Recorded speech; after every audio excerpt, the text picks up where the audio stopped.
Сложность заключалась в том, что тема воспитания и образования в контексте больших вызовов, она очень широкая и очень сложно предположить, в каком русле пойдет разговор. Конечно же, для учителей составляет то есть огромную, так скажем, и ответственность, и это огромная сложность подготовка именно к финальным этапам, потому что эта подготовка длилась целый год.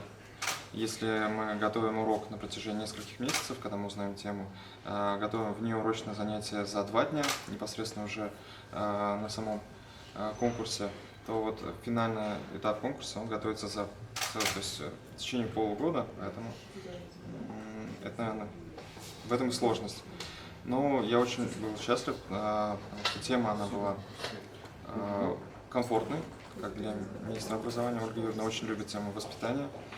И действительно, вопросы, которые поступили из интернета, тоже были очень интересными и были максимально комфортны для участников.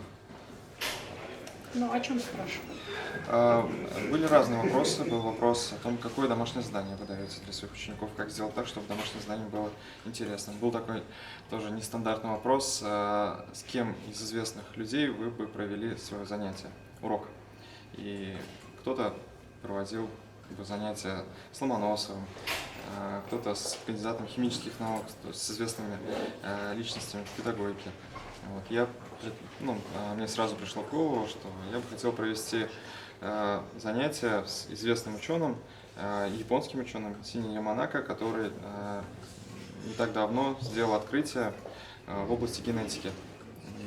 Потому что для современных учеников очень важно чувствовать, что те знания, которые мы получаем на уроке, они связаны с наукой здесь и сейчас. Ну и к тому же обычно ученые, которые получают Нобелевскую премию, они очень интересны как личность, как человек, и это тоже будет таким мотивационной составляющей урока. Вот.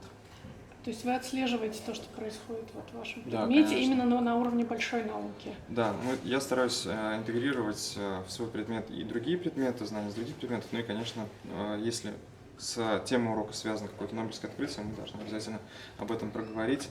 То есть ученики должны понимать, какое практическое применение имеют знания, получаемые на уроке в жизни, и какие задачи в медицине, например, эти решения будут иметь.